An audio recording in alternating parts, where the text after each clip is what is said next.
Assalamualaikum warahmatullahi wabarakatuh dan selamat sejahtera. Bersama saya Cikgu Suwaidah untuk pengisian mata pelajaran sejarah tahun 4, Unit 11, Hang Tuah, Laksamana Terbilang.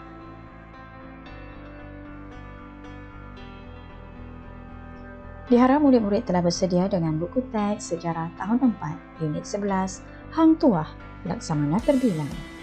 Murid-murid boleh merujuk muka surat 154 hingga 168. Objektif pembelajaran kita pada kali ini ialah pada akhir sesi pengajaran dan pembelajaran, murid akan dapat mengetahui riwayat hidup Hang Tuah, menjelaskan kualiti hidup Hang Tuah sebagai Laksamana Melaka, dan akhir sekali, murid akan dapat menganalisis peranan Hang Tuah sebagai Laksamana Melaka.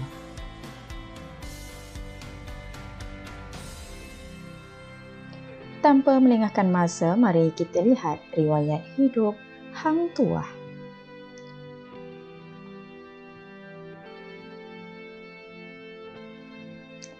Nama sebenar beliau ialah Hang Tuah. Manakala nama bapa Hang Tuah pula ialah Hang Mahmud. Ibu Hang Tuah pula bernama Dang Merduwati. Hang Tuah berasal daripada kampung Sungai Duyung. Hang Tuah mempunyai 4 orang sahabat karib yang terdiri daripada Hang Jebat, Hang Kasturi, Hang Lekir dan Hang Likiu. Hang Tuah telah dilantik sebagai seorang Laksamana Melaka ketika pemerintahan Sultan Mansur Shah.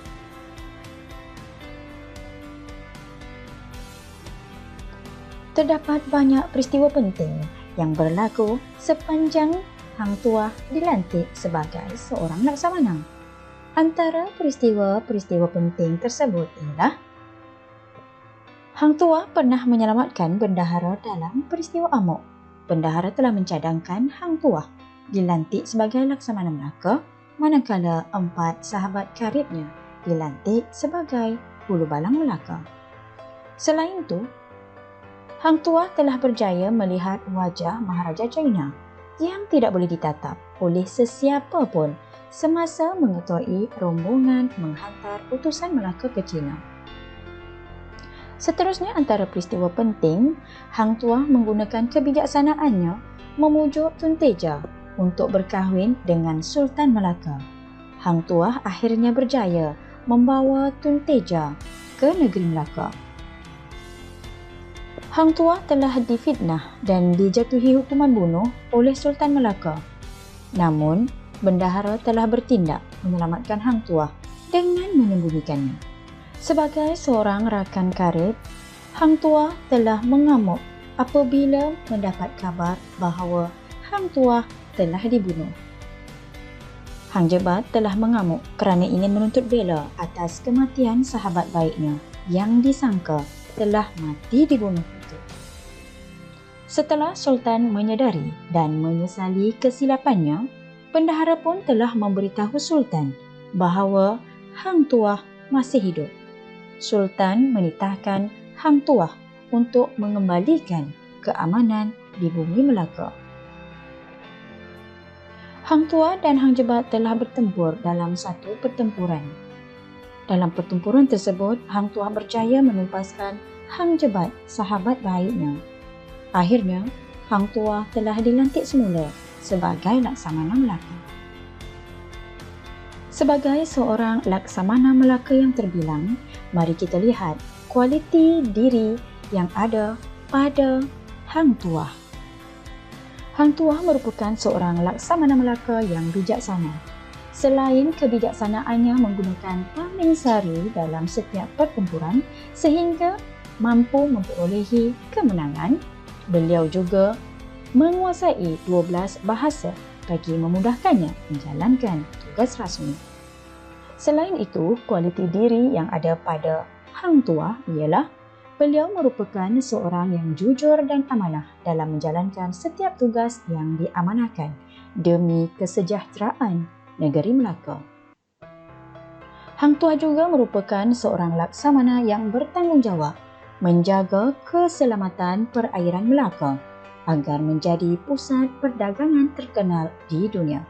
Selain itu, Hang Tuah juga bertanggungjawab menjaga nama baik Melaka semasa menjadi utusan ke China, India dan Turki. Selain itu, Hang Tuah juga terkenal sebagai seorang yang sangat taat dan setia. Beliau amat taat setiap arahan dan perintah yang dikeluarkan oleh Sultan. Selain itu, beliau juga merupakan seorang yang berani menyelamatkan bendahara Tun Perak daripada tragedi Amuk. Hang Tuah juga berani mengalahkan orang upahan Mahapahit yang dihantar oleh Patih Gajah Mada. Selain itu, Hang Tuah merupakan seorang laksamana yang mahir dalam ilmu persilatan. Hang Tuah telah mempelajari ilmu persilatan daripada gurunya, iaitu Arya Putera. Sebagai seorang laksamana Melaka, Hang Tuah telah menjalankan peranannya dengan baik.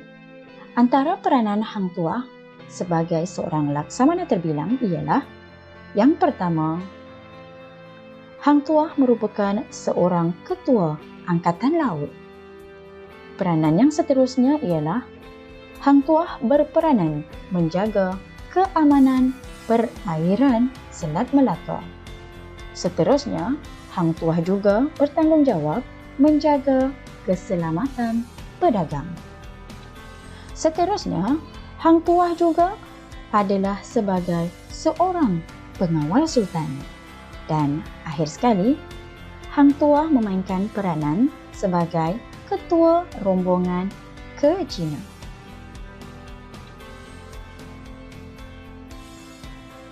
Kualiti diri yang baik membantu menyumbang kepada pembentukan masyarakat yang harmoni dan sejahtera. Masyarakat yang mempunyai jati diri yang tinggi akan bersama mempertahankan kemakmuran dan kedaulatan negara. Diharap perkongsian saya pada kali ini memberi manfaat kepada anda semua. Mohon maaf di atas segala kesalahan tutur bicara. Sehingga berjumpa lagi. Sekian, terima kasih. Assalamualaikum dan selamat sejahtera. Bye.